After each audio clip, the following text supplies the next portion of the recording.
Hello, my friends. Welcome. My name is Joe. This is the Joe Martino Show. And today I'm so excited because my oldest daughter, Kendra, drops by and we're going to talk about finances, budgeting, and all the fun things that nobody talks about, but everybody needs to talk about because it is empowering and it is life-giving and it is helpful. Let's kick it off. This is the Joe Martino Show.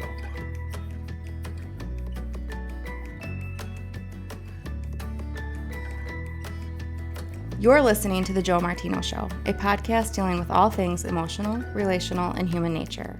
Joe is a licensed counselor in the state of Michigan, specializing in relationship therapy. He is also the author of the book, The Emotionally Secure Couple.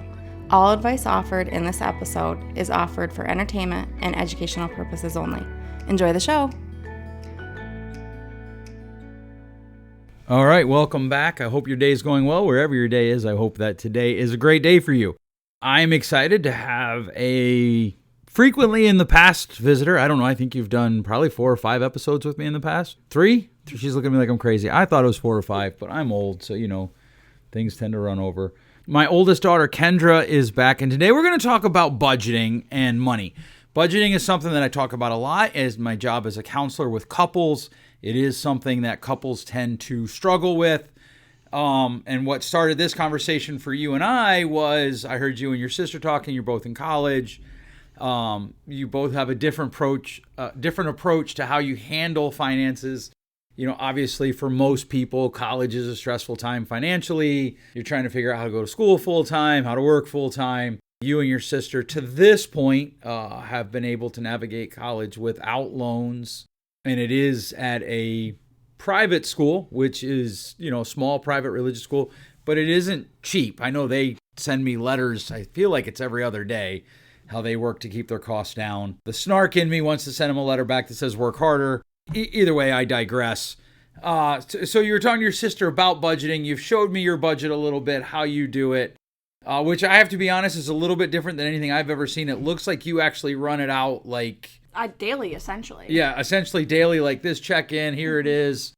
And so basically what I said to you was, hey, I think we should talk because I think this is something that, I know I have college students that listen. When I look at the demographics, I have people that are college students. I have people in their 20s and their early 30s. And I think that budgeting is something that people consistently, are trying to figure out a way. I prefer to call them spending plans. What's my spending plan look like? We have one. We obviously have one for the business, for yourself, for your family and all of that. But why don't we just jump off pick up that conversation you were having with Cadence about hey, knowledge is power. So we were talking because she was very stressed about being able to afford some essential expenses she had to pay in college. So I was talking to her about it because her and I helped, we made a budget together for her and her finances the way, she thinks about money. But she's really nervous to update it because she's terrified that number will come back and be this big mess that she doesn't know how to fix. But what I was kind of telling her is right now, because you don't know, you're catastrophizing it and you're making it to be this big disaster that you have no idea how to fix because you don't have the information to fix it. Versus if you sit down and you plug it into your budget and you see how much money are you short or when will you get the money you need to pay for that expense, you're much more likely to be able to figure out what you need to change to be able to meet that goal, even if it is stressful to make those changes. So essentially you're having the conversation with her about hey, you're avoiding your budget because you're afraid it's going to change, but by avoiding it, you're making it worse. And this is certainly a psychological truth. People tend to avoid things. I remember one time I knew a guy who, he actually worked for me. He was behind on his student loans. And he refused to answer their phone call, when the student loan processing agency would call or whoever it is. And he just refused to talk to them. So eventually they called me and they were like, hey, you have to garnish his wages because you got to pay that. Mm-hmm. And if he had talked to him, they would have worked out a payment plan. And so that's the conversation you're having with her. So you've helped her budget. Tell us a little bit about how you do your budget. Because like I said, I have to be honest, I've not seen one. I meant to ask you to bring your computer because I wanted to see it again. Oh, you did bring it. Yeah. Sweet. Why don't you get it out? Because I want to see it. I probably have questions related to it. Okay, so obviously we're not going to be able to show this to the listener, but I'm going to try to describe it for you here. What we're looking at is kind of the basic, budget format. It looks like you have it set up in Excel, which as your dad, I'm a little disappointed in that because I'm all Apple all the time, but I understand the pressures of the world. So you have, a start date and then expenses. You've got tuition listed out, Spotify, the 2 compassion kids you sponsor, your car insurance. What's not on there is a car payment, which of course is probably going to change. For the listener, you wouldn't know this, but today we got news from our garage that her car is probably dead. But you did buy a car at the start of college, paid it off faster than the loan was for. And so you've got your expenses here. But then where this gets interesting is your checking account. You literally have every day of the month on your sheet there. Well, no. Well, yeah, to the 15th, all the way over to the 31st. So you do this every month. So what I did when I first set this up is I made the basic template, set up the days of the month, set up all my recurring expenses, all my income when that comes in. And then I used Excel formulas. I really don't have to update this much. I have to update it if an expense I didn't already budget shows up or anything like that. But you have to do that with every template of a budget you have, right?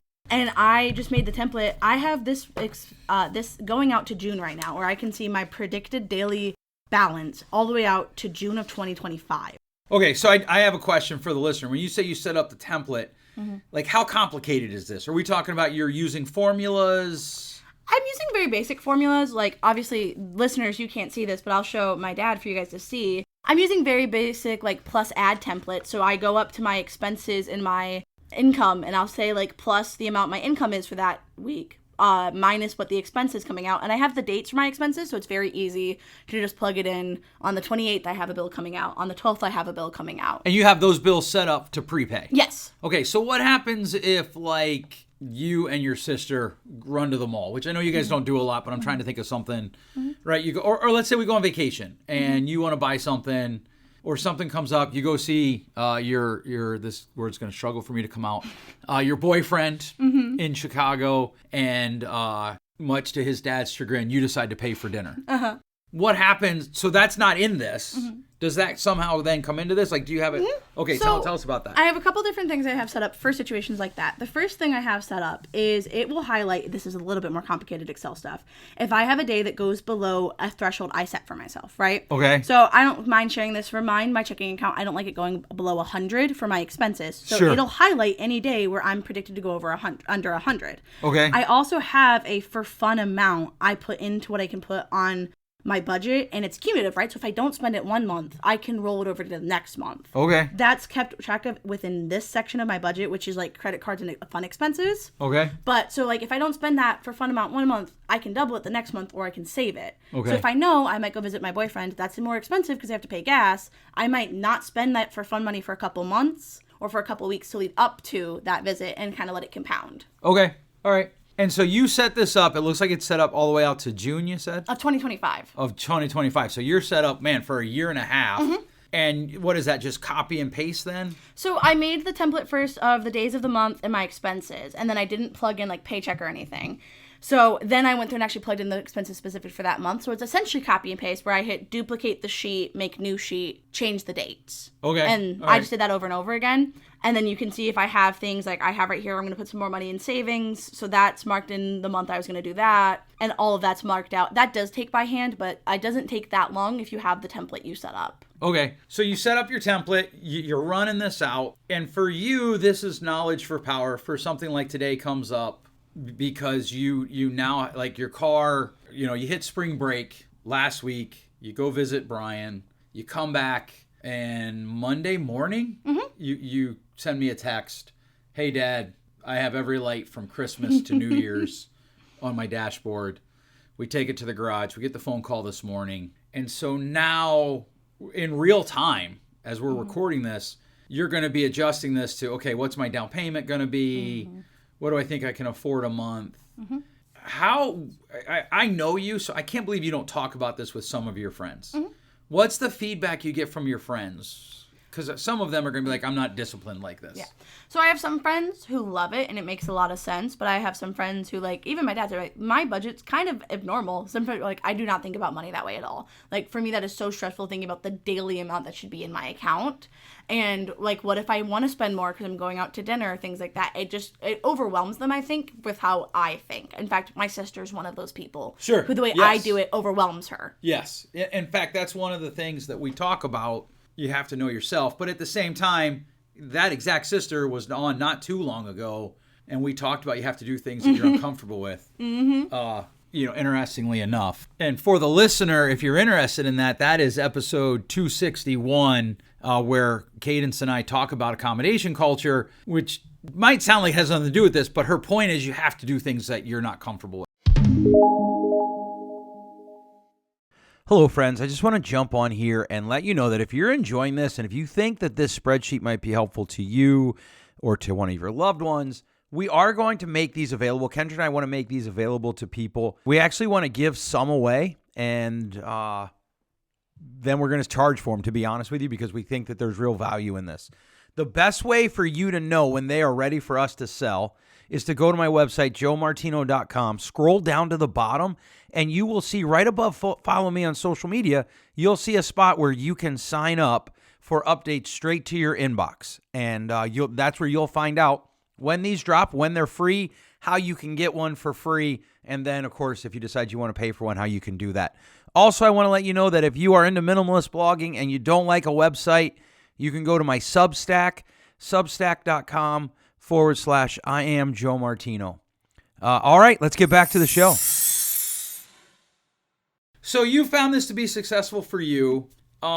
Here's some questions I have. There's no templates that I know of that run like this. I made it myself.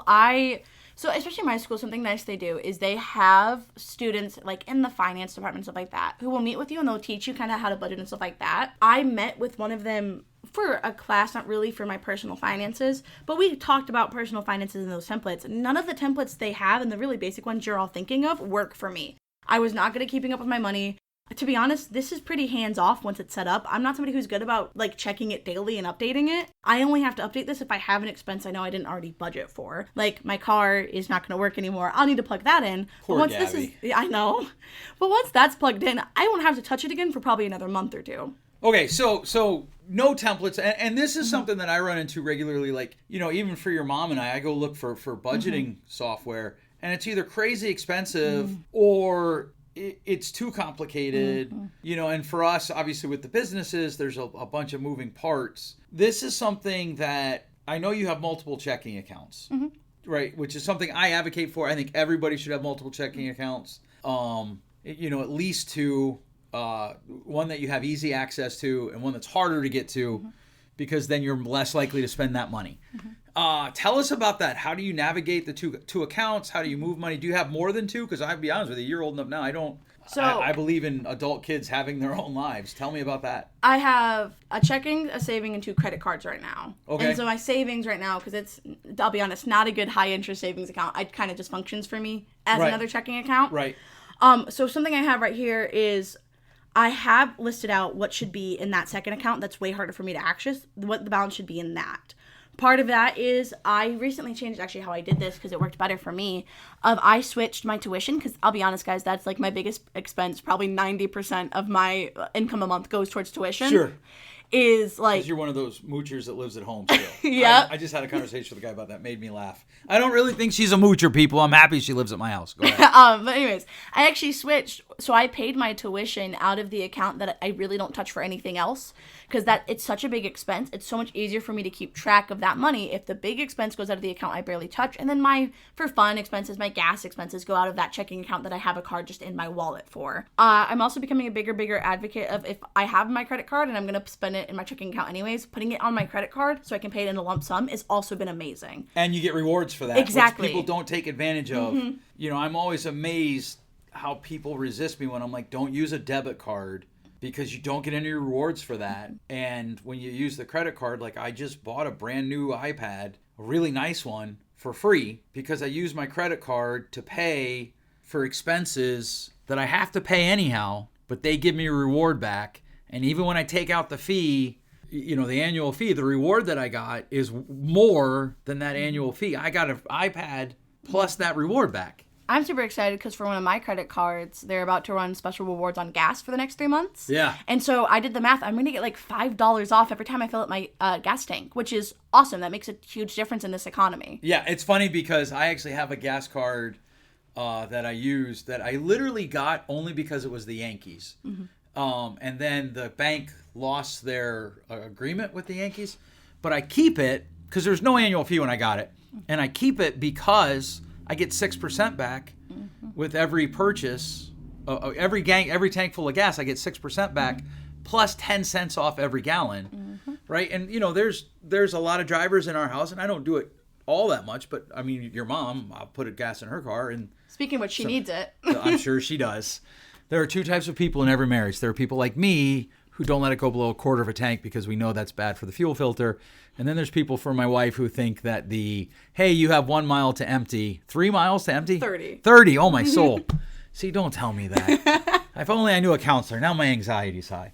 Okay, so you use this for those two accounts. You said you don't have a high interest savings account. Is that just because you're in college? Is that something you're going to move? Because I know that savings account started because that's where you got your loan for your car, which actually that's somewhat controversial. When you were 18, I said to you, hey, you can get a car. You need a car. I want to help you with the car. Here's the number that your mom and I can help you with. That's a fixed number for each kid. But I'd encourage you to get a loan because it's going to help your credit. And it's just a good, right? And I know that there are people who would say, don't get a loan. You shouldn't get loans. And we do want that approach to schooling. Your mom and I are going to have student loans probably to the day we die. And we don't want that for you guys. How do you run that out? Like how important is that to you? This idea of because for me, I don't know. I'm sitting here thinking I probably have 5 different savings accounts because I'll chase numbers. I am that guy. I have an account with, I won't tell you who, but it's Bank of America, because a couple years ago they said if you put this amount in, you'll get this amount free of cash. And so I did it. And then once that year was up, I just closed everything out except this one account that I keep. Bank's because least favorite. What's that? You're a bank's least favorite customer. I am, because I will say goodbye and it doesn't. The only one I won't say goodbye to is the one we've been with for 20 years because that has our mortgage and all of our business accounts.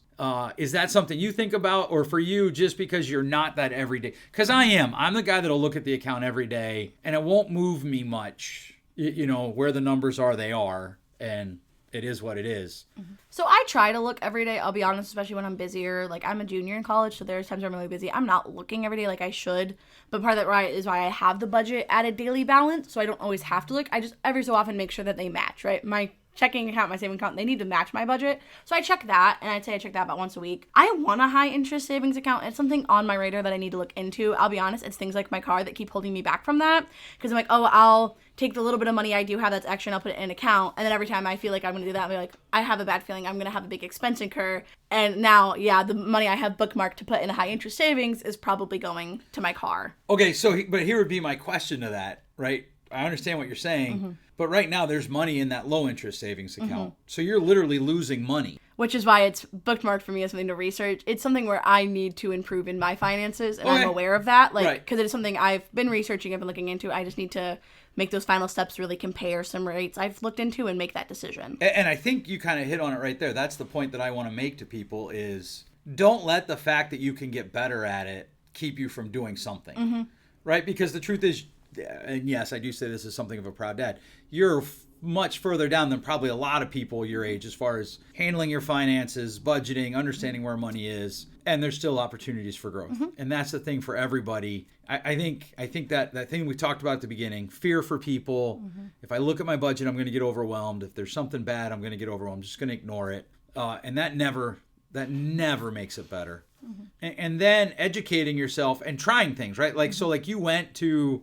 Here's what I'm most proud of in this story. You went to the school, the people the school offered you, and you're like, okay, yep, let's talk about this. They offered you stuff. You're like, this doesn't work for me. So you went and solved the problem yourself. And that's something that I think everybody should consider. Again, the listeners can't see this, but I have up on my one screen here. This goes all the way back to 2014. I have a list of all my bills. This isn't even a budget. This is just so I can keep track of what needs to get paid out of what account. And obviously my financial life is more complicated, say, than somebody that works for Ford or GM or, someplace downtown where they have one main account, because a lot of this stuff is business stuff, and that's why it's all different color coordinated.